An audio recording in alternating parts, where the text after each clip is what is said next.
عدت مسار بالضي والعتمة في الخاطر، شهقت كهرب الحي والظلم لي تأسر. عدت مسار بالضي والعتمة في الخاطر، شهقت كهرب الحي والظلم لي تأسر. يا قلبي لو تشتاق للمرفى وتهاجر، بتلقى في العشاق المرسى بسافر. بتلقى في العشاق المرسى بسافر. انساها انساها واتناسى ذكراها، انساها انساها واتناسى ذكراها. دي عنيدة بتكابر.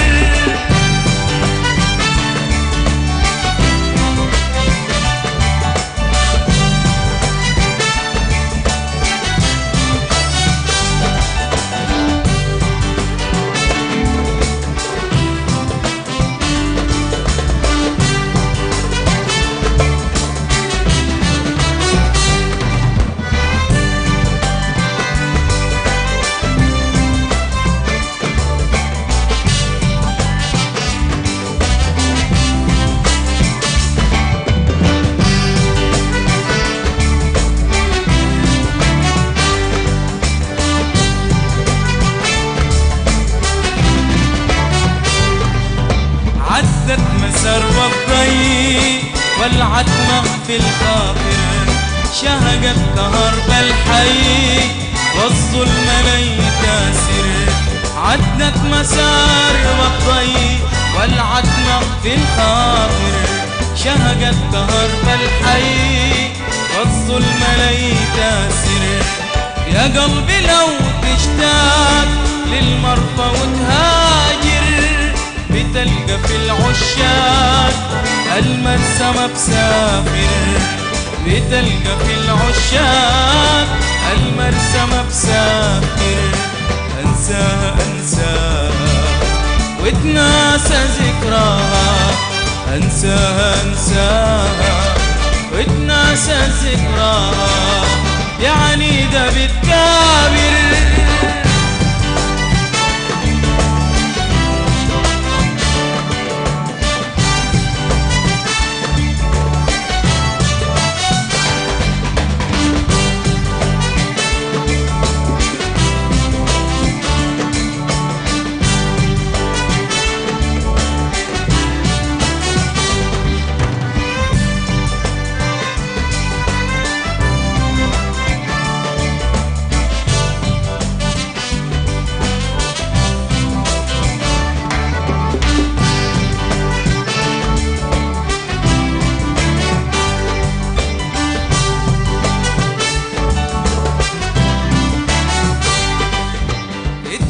سرت الجوع وتحاشى صيت الخوف.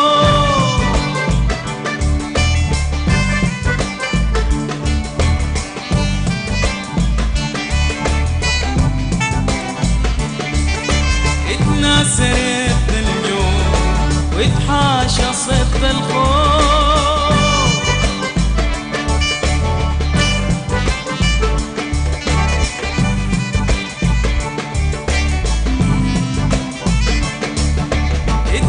سرت الجوع وتحاشى صيت الخوف.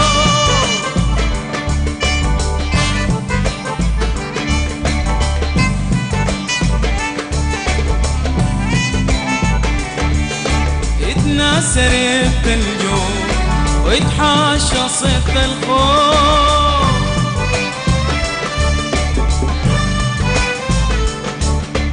في رينا لا تخاطر يا قلبي لو عاوزاك، أو حتى بس خداك لفرحة من باكر كانت من الأشواق. الذكرى بتساهر وكانت على العشاق بريدة بتفاخر، وكانت من الأشواق. الذكرى بتساهر وكانت على العشاق بريدة بتفاخر. انساها انساها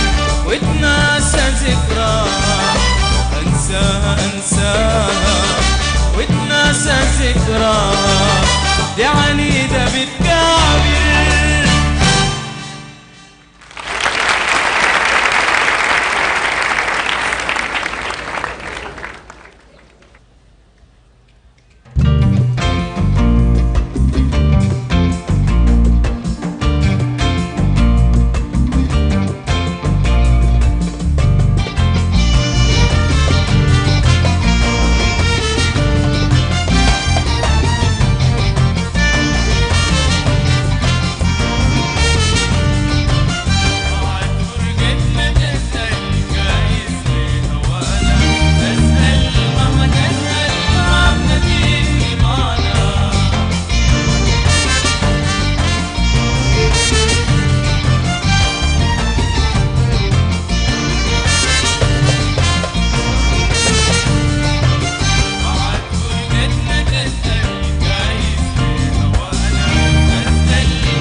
لهوايا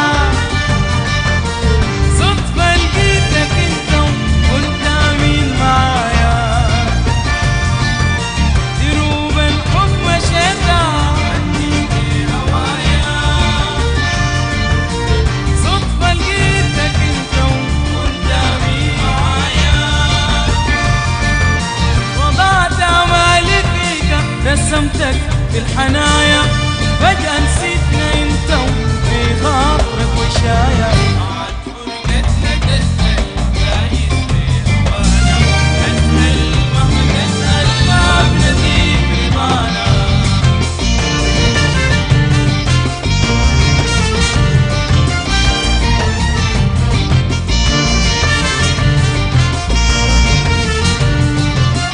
دنيا الحب محنة ليه ما يظل سحابة،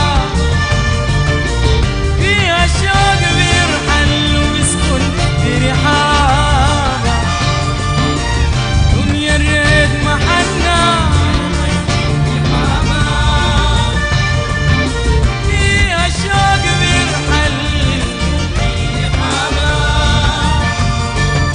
سنين غربتنا طالت وشمسك طال غيابك، كتير حاولنا نريدك وما لاقين إجابة. بعد فرقتنا تسأل جايز بهوانا، أسأل مهما تسأل ما بنسيك رضانا.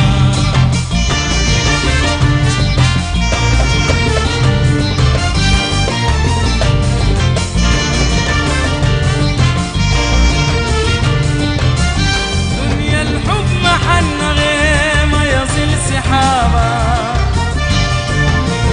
فيها الشوق بيرحل بيسكن في رحابة. دنيا الحب محنة غير ما يصل سحابة، فيها الشوق بيرحل بيسكن في رحابة. سنين غربتنا طالت وشمسك طال غيابك، كتير حاولنا نريدك ما لاقين إجابة. بعد فرقتنا تسأل جايز بهوانا، أسأل مهما تسأل ما بنسيك رضانا.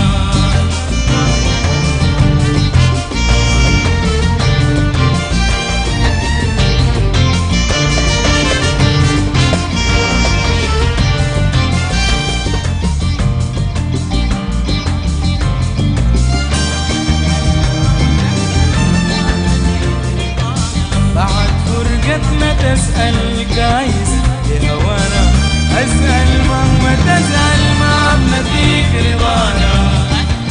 مهما تسأل ما بنسيك رضانا، أسأل مهما تسأل ما بنسيك رضانا، أسأل مهما تسأل ما بنسيك رضانا.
وانت معاكس روحي.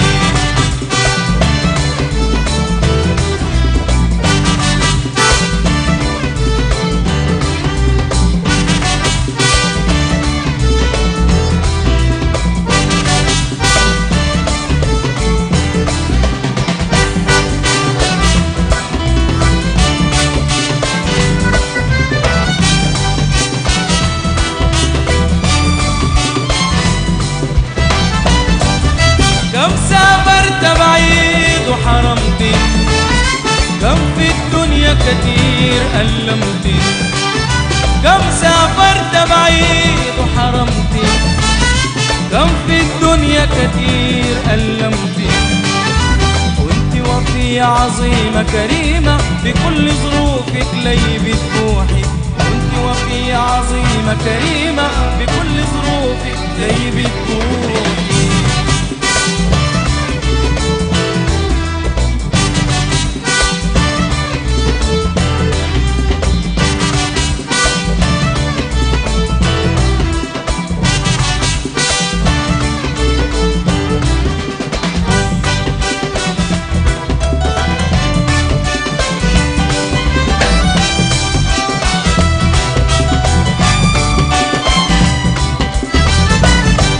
تفتش عني عشان ترضيني واهرب منك لو تلقيني. تفتش عني عشان ترضيني واهرب منك لو تلقيني. ولما رحلت بكيت وندمت شفت الدنيا كيف سمت. لما رحلت بكيت وندمت شفت الدنيا كيف سمت.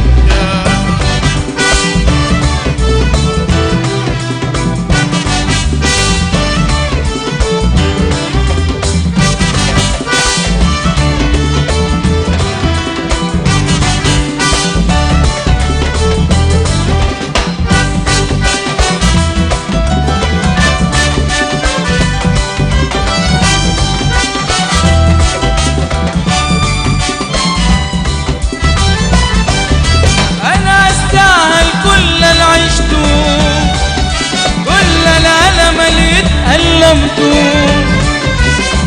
أستاهل كل اللي عشته، كل الألم اللي اتألمته. تعالي وقربي مني تعالي، اشرحي صدري وفرحي روحي. تعالي وقربي مني تعالي، اشرحي صدري وفرحي روحي. تعالي وقربي مني تعالي، اشرحي صدري وفرحي روحي. تعالي وقربي مني تعالي، اشرحي صدري وفرحي روحي. تعالي اشرحي صدري وفرحي.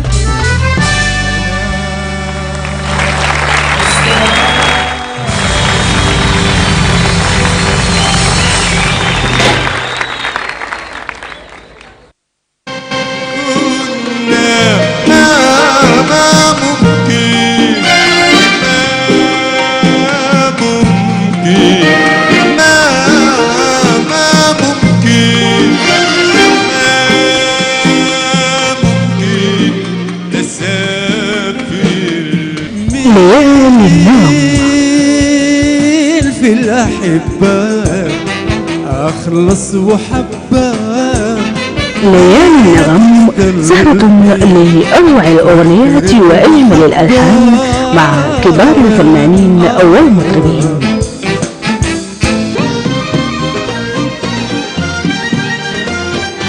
يا سلام منك وما منك تحية.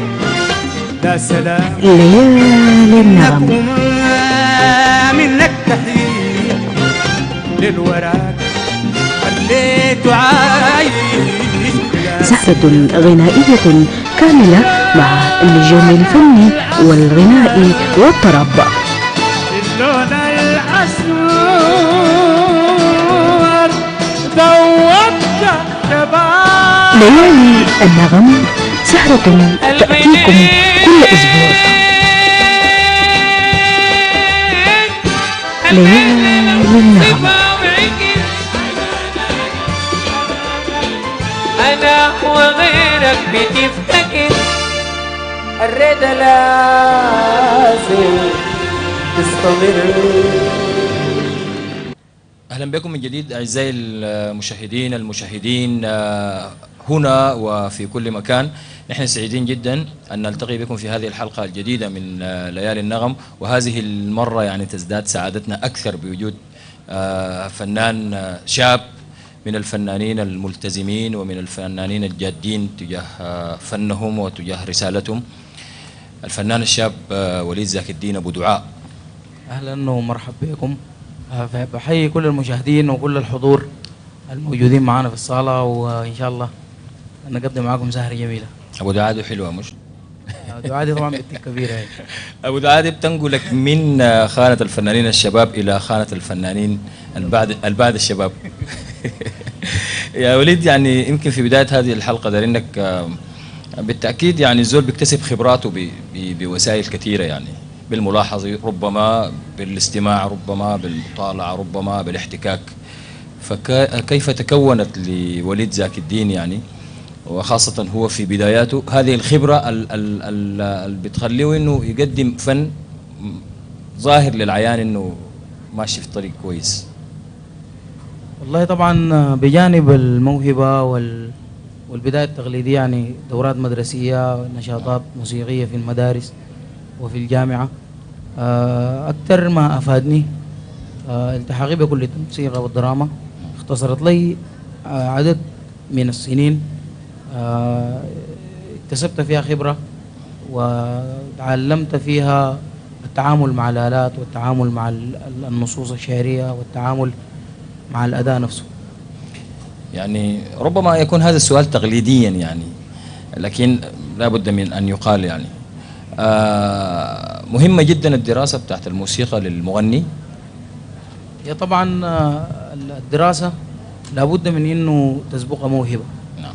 واذا وجدت الموهبة الدراسة بتختصر لك سنين ممكن تضيعها عشان تكتسب خبرة. فالعلم هو يعني تجميع لخبرات الآخرين وصياغتها في كتب عشان الواحد لما يقرأ يختصر السنين اللي قضوها المجربين، ومن خلالها يقدر يصل للنتيجة سريع. ففائدة الدراسة في الموسيقى إنها بتوصلك للنتائج بتاعت الخبرات بأسلوب أسرع من إنك تمارس بموهبتك بس عشان تصل للخبرات المطلوبة. نعم يا وليد، ربما إنه الأغنية الجادة والأغنية الملتزمة في هذا الزمان في كف عفريت يعني، ويبدو إنه الطريق ممهد الآن أكثر للأغنيات الركيكة لكي تطفو على السطح وتطيل. والله طبعا هي ملاحظة من الشارع العام اللي بتبقى فيه مسيطرة الأغنيات السريعة والأغنيات المضمونة آني. ولكن يعني أنا بقول دائما إنه المستمع السوداني على مر العصور أثبت إنه هو أكثر شعب ذواق للكلمة الجميلة. إذا كانت يعني ظهرت في السطح أغنيات ممكن يعني تسمى هابطة أو أغنيات لا تليق بمستوى المستمع، فده يعني قد يعزل لظروف مربوطة بالأمور الحياتية. لكن في النهاية المستمع السوداني مستمع مثقف ومستمع يميز الشيء الجيد من الما جيد. والحمد لله إنه ما زالت يعني الأغنيات الجميلة والكلمات الجميلة يعني بتقدم والناس بتستمع لها. إذا حكمنا بأنه في تدني في السمع، حكمنا حيكون جزافي، لأنه يعني أي محاكمة يجب أنه ننظر لكل الجوانب الأدت لسيطرة حاجة معينة. دائما يعني أنتم تواجهوا بسهام النقد. خلينا قبل أن نذهب إلى النقد الفني، محمد ليش شايفه؟ ربما هنالك صراع خفي بين القديم وبين الحديث. وعادة وكثير جدا بيتهموكم انكم انتم الفنانين الشباب ديل ما جبتوا اجابوا الناس اللي قبالكم، واغنياتكم هشه ولا تستطيع الصمود، ولا هي من الجوده بمكان، ولا هي تضاهي اغنيات الحقيبه، ولا ولا ولا ولا. والله طبعا إذا كان يعني كلامك هو عين الحقيقة، ما كانت ظهرت أسماء جديدة في عالم الغناء. وفي اعتقادي إنه يعني الحكم والبيقيم هو الجمهور، والجمهور هو اللي بيقيم إحساسه تجاه الفنان، هل هو بيعبر عنه عن مكنونات ولا لا. إذا كان في صراع خفي، الصراع أو صراع الأجيال متواجد في كل المهن، ولكن في الوسط الغنائي بنجده مسيطر نسبة لتنافس المغنيين على الأجهزة الإعلامية وعلى سوق الكسب وخلافه. لابد من إنه كل زمن يكون عنده أدواته المختلفة، ويكون عنده المعطيات الممكن من خلالها يتحدث عن الزمن الموجود. يعني كل الفنانين الشباب الموجودين ما بيتغنوا يعني بأشياء ما كانت موجودة في زمنهم. فحتى التغني بالأغنيات الحقيبة وبكده هو ده نوع من تواصل الأجيال. إذا تعاملنا معه بعدم إدخاله في مزالة صراع الأجيال بيبقى في امتداد للأغنية السودانية. أما إذا تعاملنا معه بأنه هو جزء أصيل من صراع الأجيال نفسه، ده حيؤدي لانفصال امتداد الثقافة والغناء في السودان طيب من مرحلة لمرحلة ثانية. اوكي نكتفي. أعزائي المشاهدين فاصل، بعد ذلك نعود لمواصلة.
وعزم تخلص لهواك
سنين العد بين، معقولة كام نكذب عليه؟ كل سنين العد بين، معقولة كام نكذب عليه؟ معقولة كان.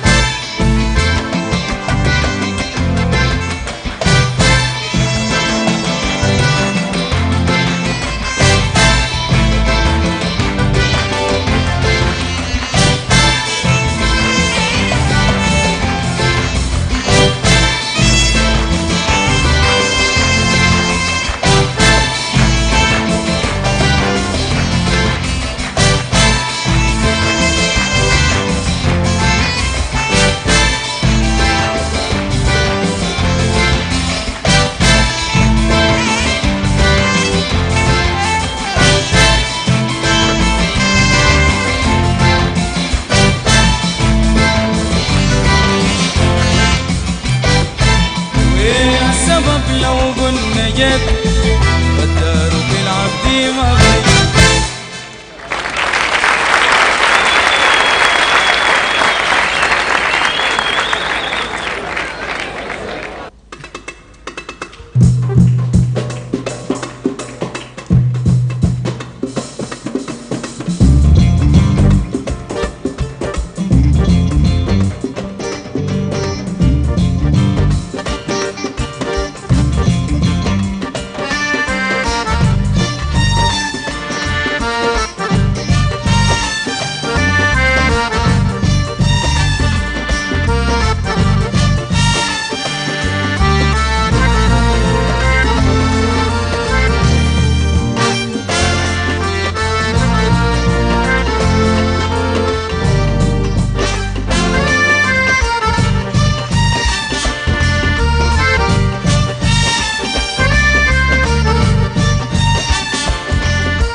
البيني بينك برضو أشواقي بتحصل من غير حضورك، واصلني نورك من غير حضورك، واصلني نورك.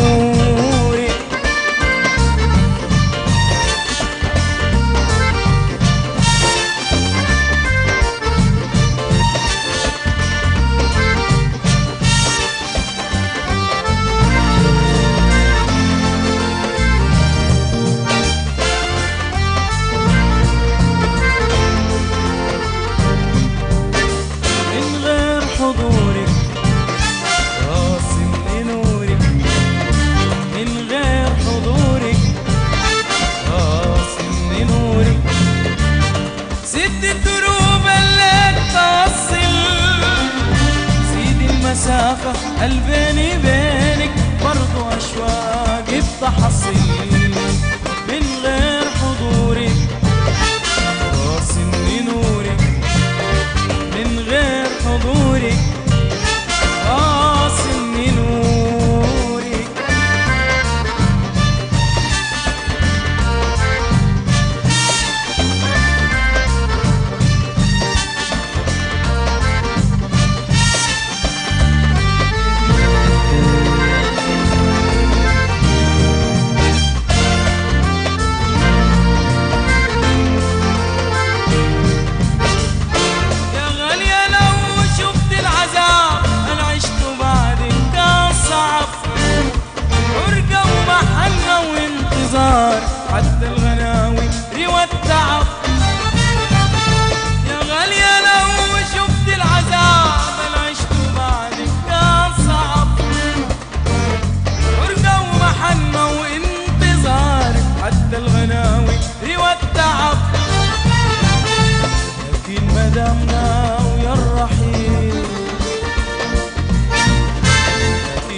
مستحيل انسيني تبارك خطاك، ما تشيلي همي ولي يا رب، ما تشيلي همي ولي يا رب، ما تشيلي همي ولي يا رب، ما تشيلي همي ولي يا رب، ما تشيلي همي ولي يا رب، ما تشيلي همي ولي يا رب، ما تشيلي همي ولي يا رب.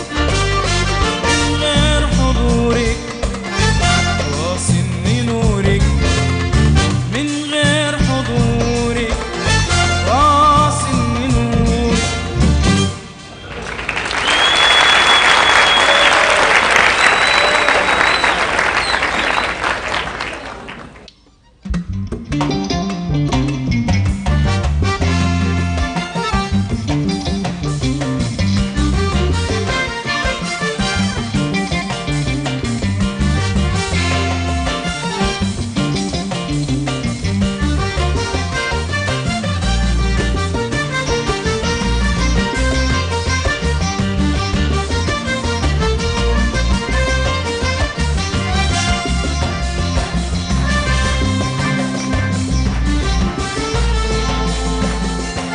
يعني ما عارف غلاوتك ولا مزاير تلوم،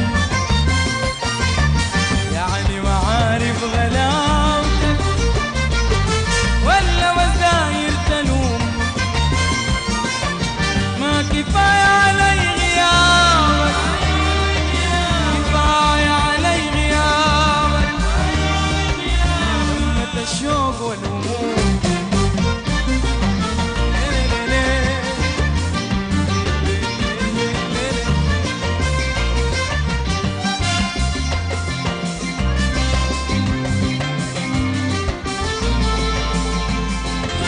ما أظنك انت حاسس بالعذاب العايش قلبي، ما أظنك انت حاسس بالعذاب العايش قلبي. لهفة الأشواق نارا، لهفة الأشواق نارا، والجراح المالية دربي.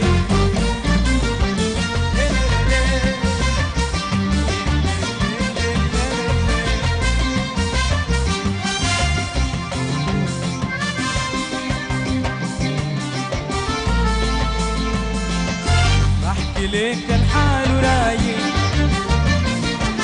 ترجع زول الحنين. بحكي ليك الحال ورايق، ترجع زول الحنين. زي عوايدك تاني تصفى، زي عوايدك تاني تصفى، ويرحل النغم الحزين.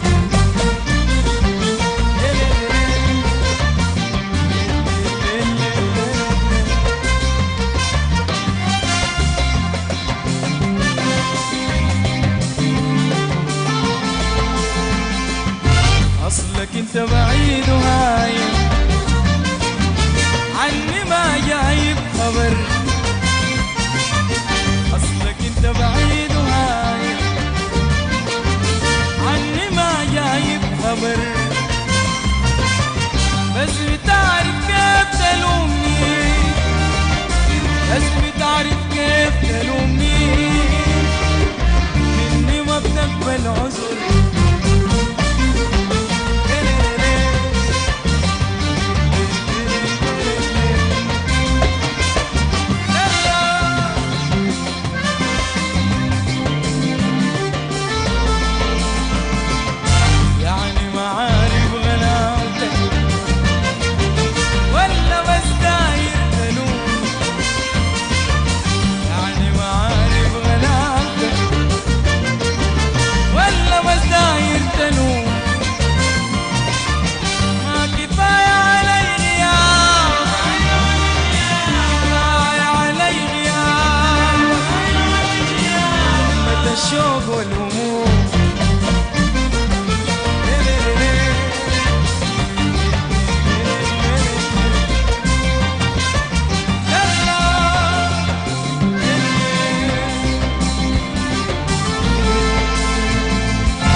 ليالي النغم.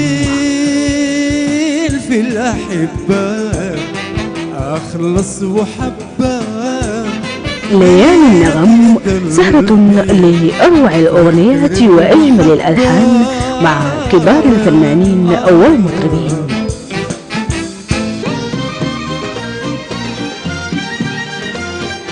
لا سلام منك وما منك تحية.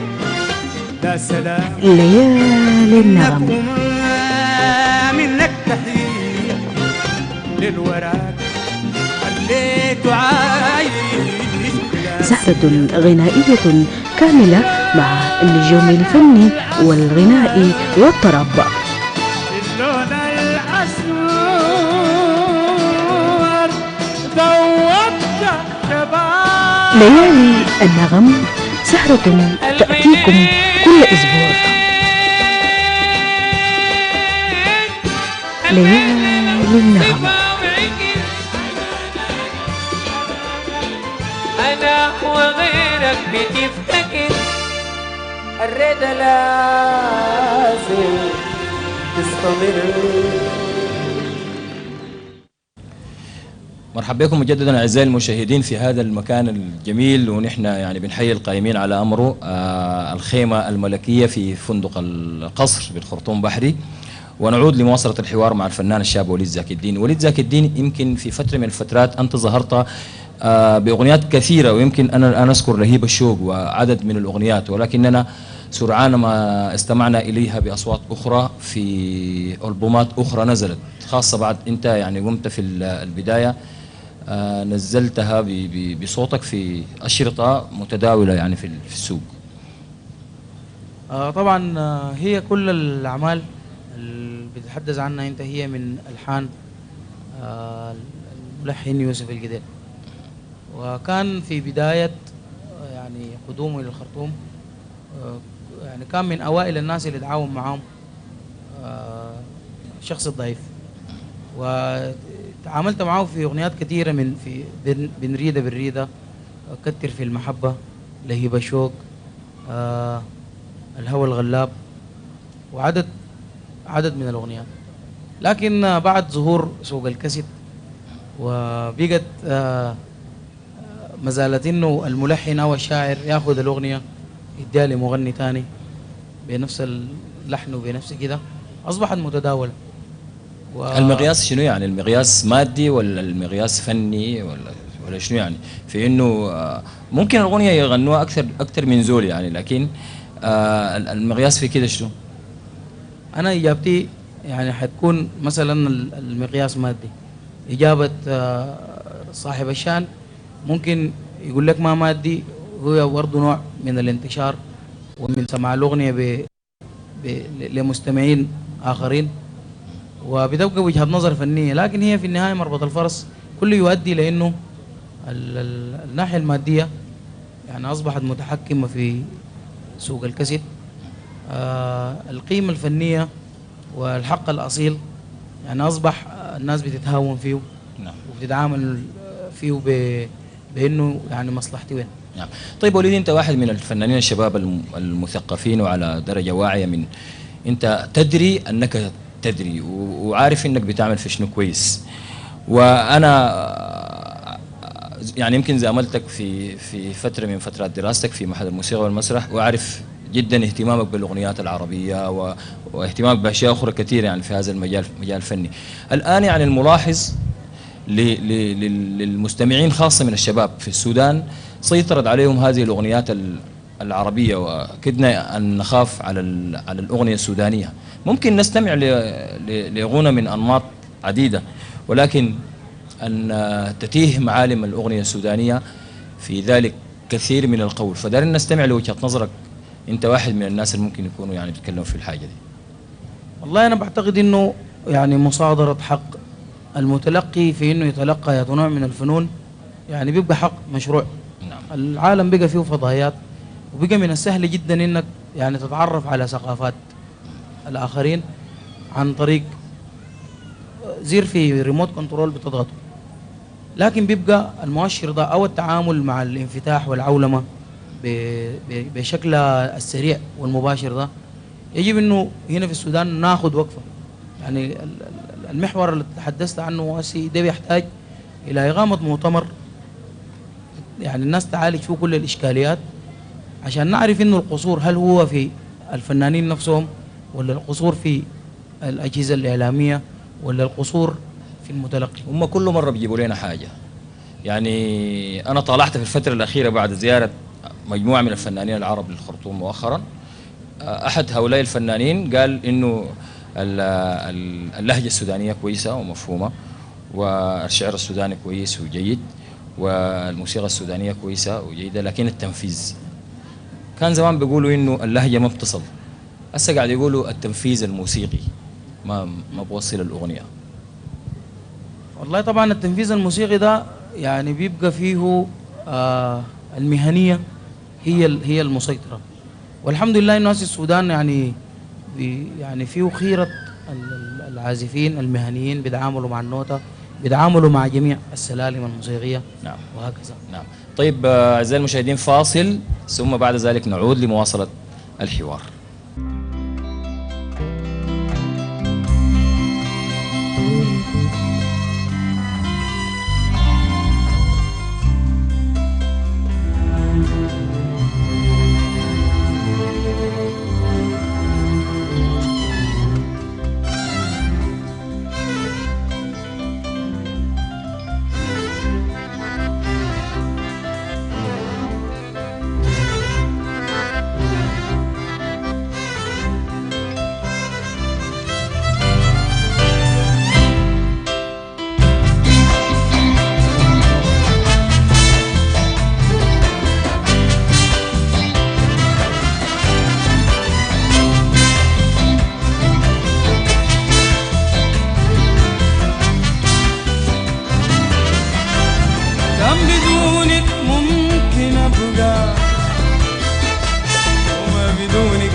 والزمن أكد سمودي،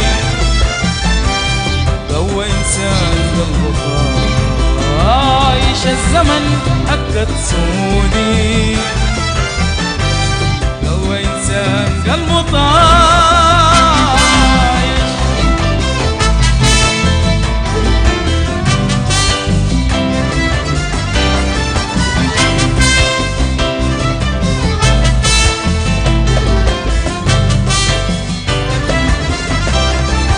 بحلم يوم حمشي سكة لآخر طريقي، إلا غررت التنحي من مناصبك ومن بريقك. كبريائي أهم عندي، صح مهووس كان عشيقك. كبريائي أهم عندي، صح مهووس كان عشيقك. والقلب قفل قلوبه، ما أظنه بيوم يعيدك. القلب قفل قلوبه، ما أظنه بيوم يعيدك.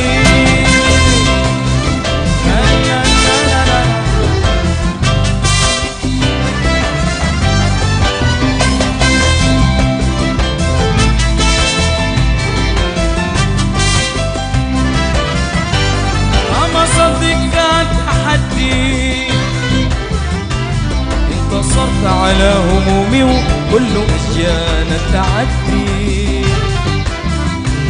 ما صدق كان تحدي، انتصرت على همومي وكل أشياء تعدي. حكمت عليه عمرنا الندم ما أظنه يجري.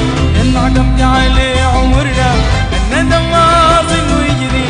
والدلال العشت ليه ما أظن تلقيه. الدلال العشت ليه ما أظن تلقيه عندي.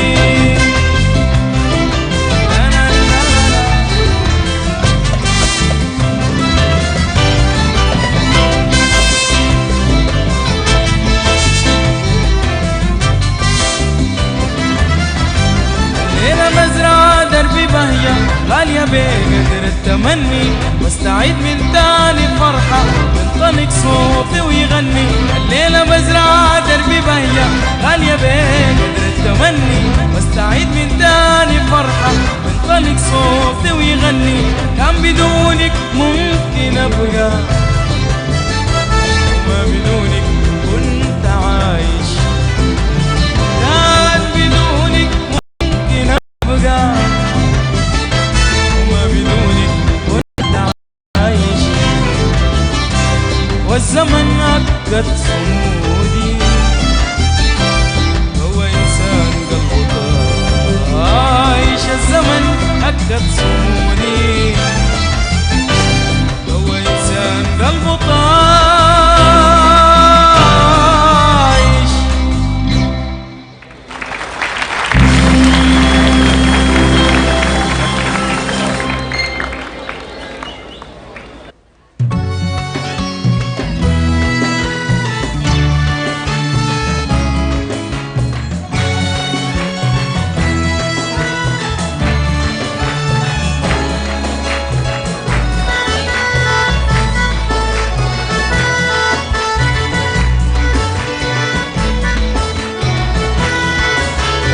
الليلة فرح والليلة عيدو عريسنا صار ليوم جديد والليلة عيد عريسنا صار ليوم جديد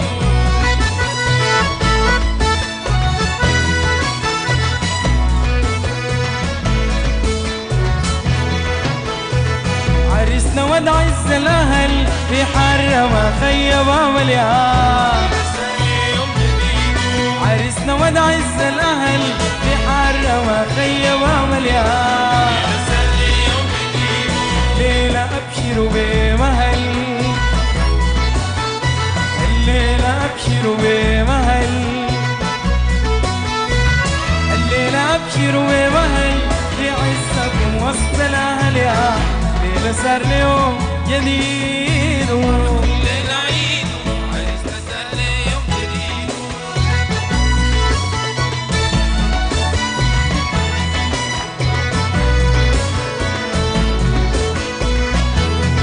كل الأهل كل الصحاب يتلموا بفرحة وخضاب يا صار ليوم جديد كل الأهل كل الصحاب يتلموا بفرحة وخضاب يا صار ليوم جديد سووها بهية وانطراب سووها بهية وانطراب سووها بهية وانطراب سابوا الزعل سابوا الحراب يا ليلة صار ليوم جديد الليلة عيد عريسنا صار ليوم جديد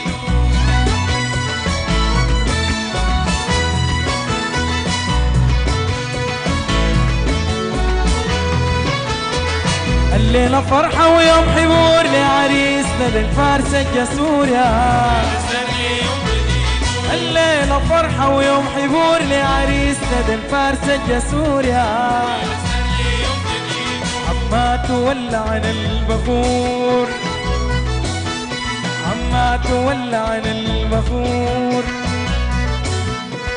عما تولى عن البخور وخالاته زغردوا في سرور يا ليلة صار ليوم جديد الليلة عيد عريسنا صار ليوم جديد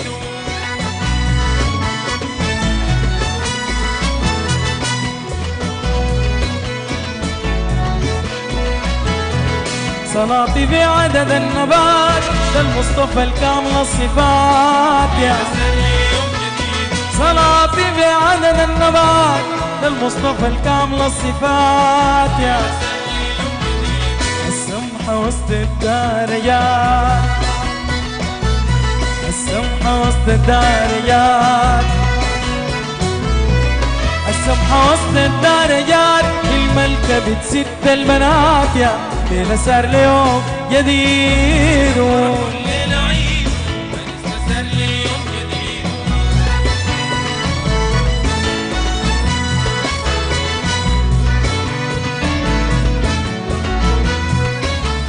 الليلة فرح والليلة عيد عريسنا صار ليوم جديد الليلة عيد عريسنا صار ليوم جديد الليلة فرح والليلة عيد عريسنا صار ليوم جديد الليلة فرح والليلة عيد عريسنا صار ليوم جديد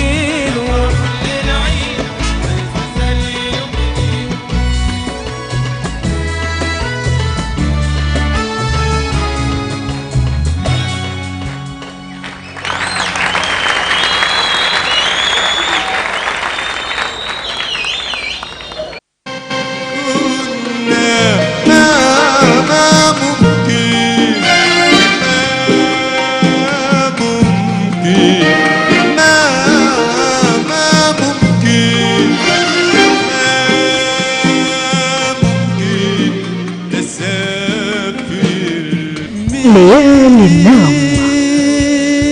في الأحبة أخلص وحبة ليالي النغم سهرة لأروع الأغنيات وأجمل الألحان مع كبار الفنانين والمطربين.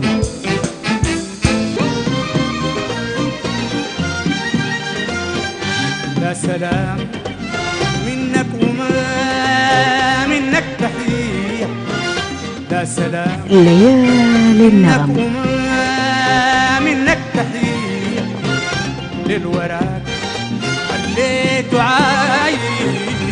سهرة غنائية كاملة مع النجوم الفني والغنائي والطرب. اللون الأسود ذوبت شباب. ليالي النغم سهرة تأتيكم كل أسبوع.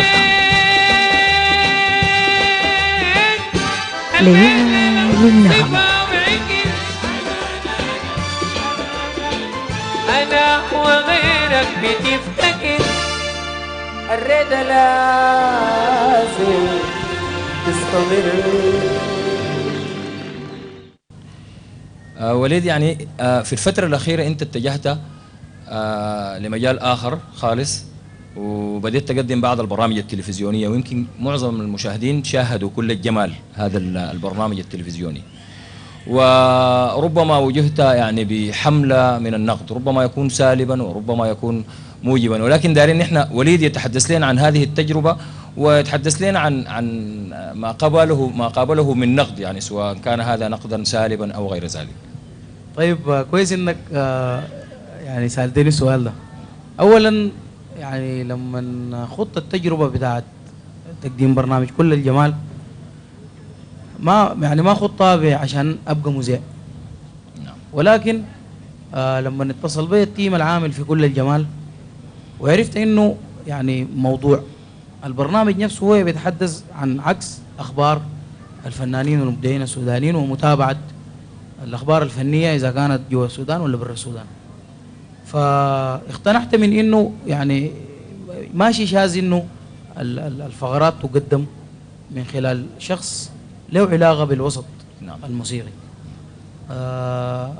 حرصت جدا لانه يعني اتعامل مع البرنامج، لانه يعني شايف انه في نشاط منقطع النظير من جيلنا، لكن لاسباب ما الاشياء اللي بيعملوها ما بتصل، وعدم وصولها بيسبب الاحباط لدى كثير منهم. لكن الحمد لله انه البرنامج هسه بقى يعني زي نحلة بتدور في كل الاماكن اللي فيها موسيقى وفيها فنون وفيها تشكيل وانت وفيها مقتنع كده. جدا ومبسوط جدا للحاجه اللي بتقدمها. انا يعني مبسوط انه بسهم في اظهار نتاج الجيل بتاعي والجيل السبقنا. طيب وليد، قبال ما نمش النقد الفني ماذا تقول عنه؟ يعني باعتباره يعني ركيزة أساسية من ركائز التقويم. نعم. تقويم يعني. نعم. لكن من خلال متابعتك ما يدور مثلا في الصحافة الفنية السودانية. طبعا النقد في كل العالم موجود. نعم. والحديث عن الأكاديمية بتاعته من عدمه بنجد انه في مبررات كثيرة يعني ممكن الناس تاخذ بها. في النهاية الكاتب بيحكس رأيه وبيحكس الأشياء اللي هو بيراها في المبدع المعين. بغض النظر إذا كان النقد سالب ولا إيجابي، هو يجب انه القارئ له يعني الشخص المقصود انه يتعامل معه بانه هل الكلام اللي اتكتب فيه بيفيده في تجربته ولا كلام لتحبيط همته. فاذا وجد انه هو نقد من اجل انه الواحد يسهج ويقول يا اخي انا عايز اسيب المهنه دي او الشغله دي، فبيبقى كده النقد بيبقى ما مفيد لا للمجتمع لا للكاتب نفسه لا للفنان المقصود. من وجهة نظري الشخصية انه يعني يجب انه الناقد يطلع على مفاهيم وعلى الاساليب وعلى الادوات الممكن يستعين بها في نقد ويتابع حاجة معينة، ويكون متابع ويكون باستمرار يعني ملم بتفاصيل الحاجة اللي بيكتب عنها، خاصة إذا كانت المسائل يعني في منتهى التخصصية. يعني مثل الموسيقى مجال يعني ليس من المجالات السهلة، يعني داير الزول يتعمق أكثر فيه. وليد نحن سعدنا بك جدا في سهرتنا الليلة في ليالي النغم، وبنشكرك وبنشكر كل الموجودين معنا في هذه الصالة الجميلة الأنيقة، وبنشكر كل المشاهدين الأعزاء في كل مكان حتى نلتقي بكم من جديد. هذه تحياتي وتحيات الفريق العامل.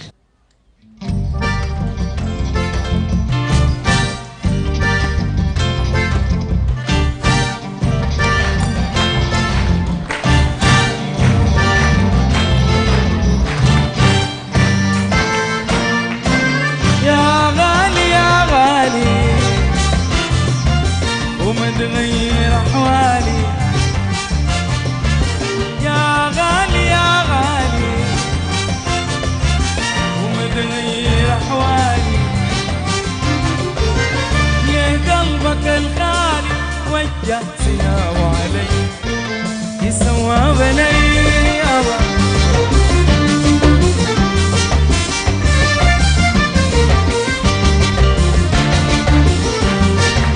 يا غالي يا غالي،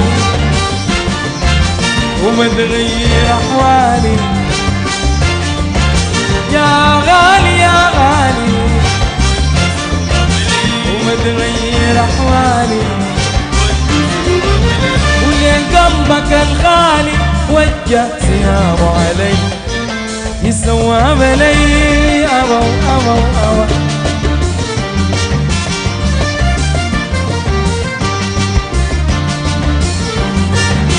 وليه انت كنت زمان آمرني بالتحنان، وليه انت كنت زمان آمرني بالتحنان، والليلة ايه عن كان تمنع حنانك لي يسوى بلي أبا.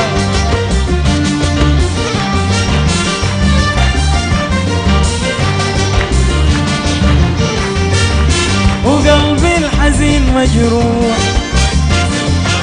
راجيك بكلمة دموع، وقلبي الحزين مجروح راجيك بكلمة دموع، حقق أمان الروح جاء في المنام عينك يسوى أبا أبا أبا أبا أبا أبا.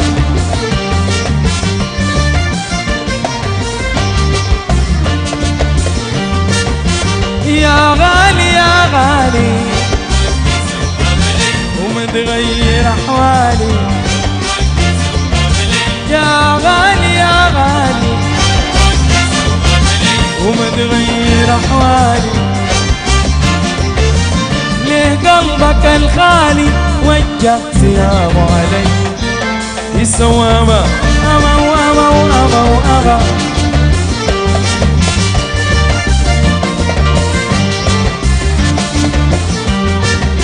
وغنر الزمن جاربي وغنر الزمن جاربي وغنر الزمن جاربي جار جار جاربي.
غدر الزمن جربي قلبك يسوي.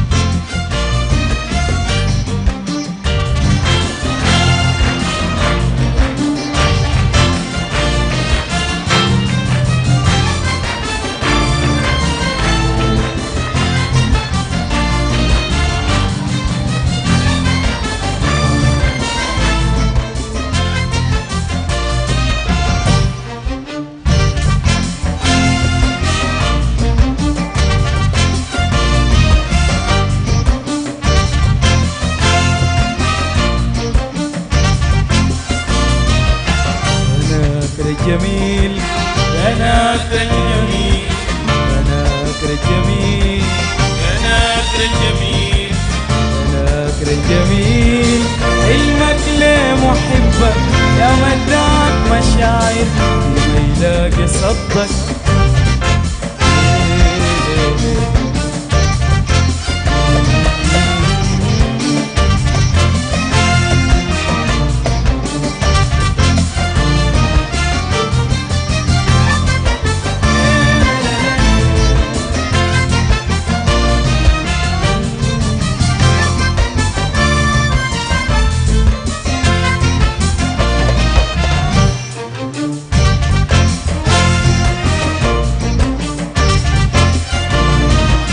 بينك وبين مطالبك أدفانا وأطايبك، بينك وبين مطالبك أدفانا وأطايبك، لا حنيت عليا وبس التلاسية، لا حنيت عليا بس التلاسية، وليه بعنف وانا اتعظم تكابر يا ناصر الجميل.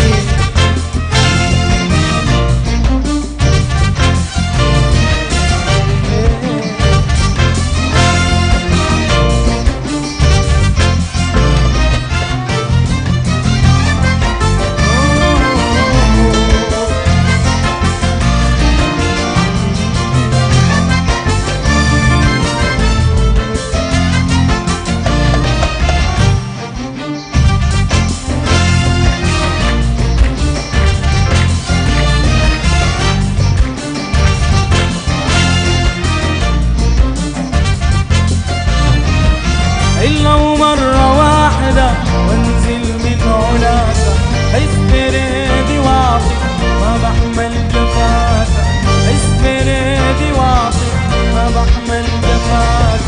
إلا ومرة واحدة وانزل من علاك، إلا ومرة واحدة وانزل من علاك، مهما زيد جلالك تعالي ونافر يا ناكر الجميل.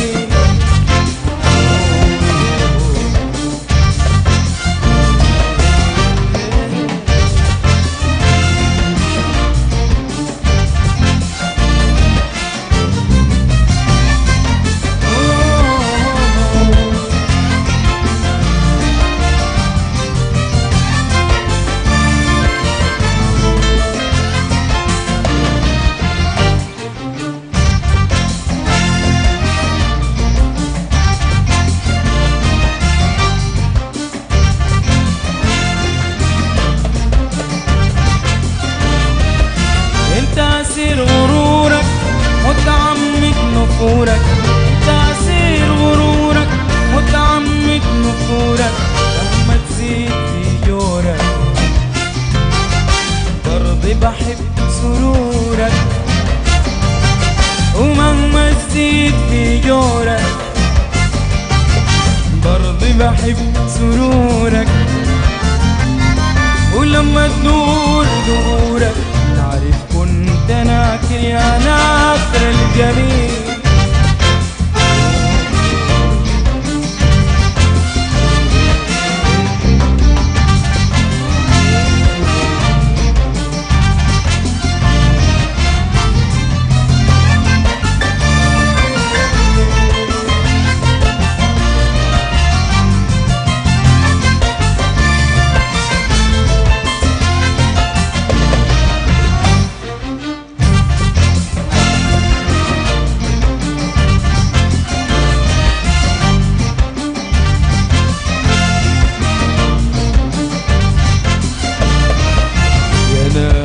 الجميل يا ناكر الجميل يا ناكر الجميل يا ناكر الجميل يا ناكر الجميل علمك ليه محبك يا مداك مشاعر يبقى يلاقي صدك ليه محبك يا مداك مشاعر يبقى يلاقي صدك علمك ليه محبك يا مداك مشاعر يبقى يلاقي صدك علمك ليه محبك يا مداك مشاعر يبقى يلاقي صدك يا ناكر الجميل.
يدونوا بشعاع الشمس بالكلمات وياخد من دموع عينيه ويغسل سايا بالبسمات منو يقدر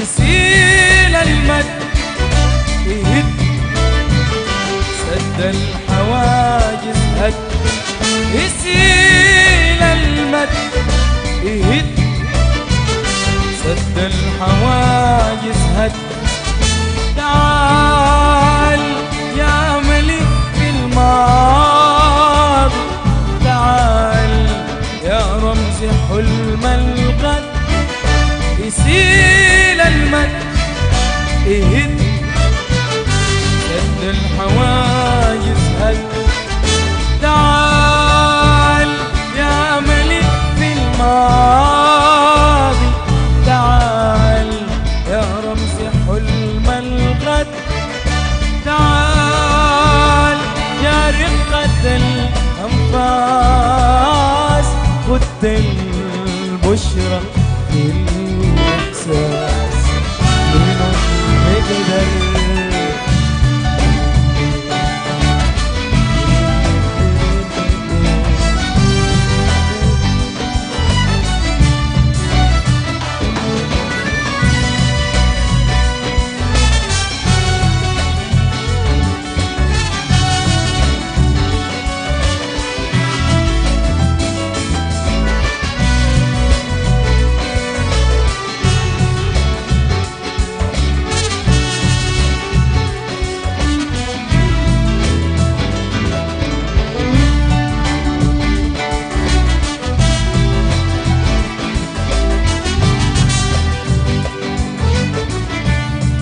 تستغرق الآهات عشان ما تقدر البسوات عشان ما تستغرق الآهات عشان ما تقدر البسوات عشان ما تزغرد الآهات عشان ما تقدر البسمات وتمتد في المدى وتمتد تجيل البهجة تتشابك وتنزاح الهموم تنتهك تجيل البهجة تتشابك وتنزاح الهموم تنتهك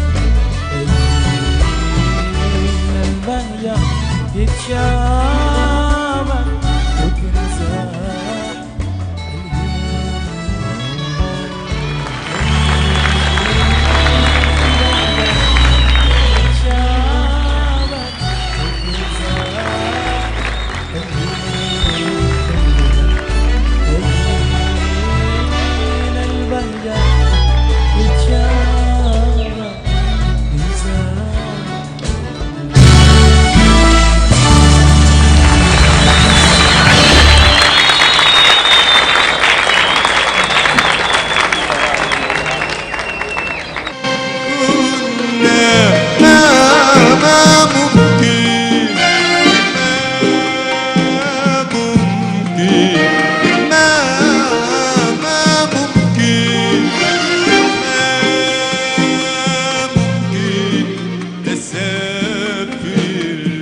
ليالي النغم.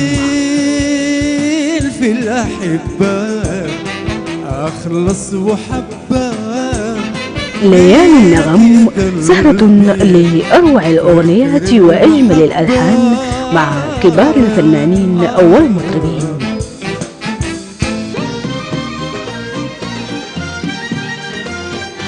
لا سلام منك وما منك تحية لا سلام ليالي منك النغم. وما منك تحية للوراك خليته عايش سهرة غنائية كاملة مع النجوم الفني والغنائي والطرب. اللون الأسود ذوبت شباب ليالي النغم سهرة تأتيكم كل أسبوع. ليالي النغم. أنا وغيرك بتفتكر الرضا لازم تستمر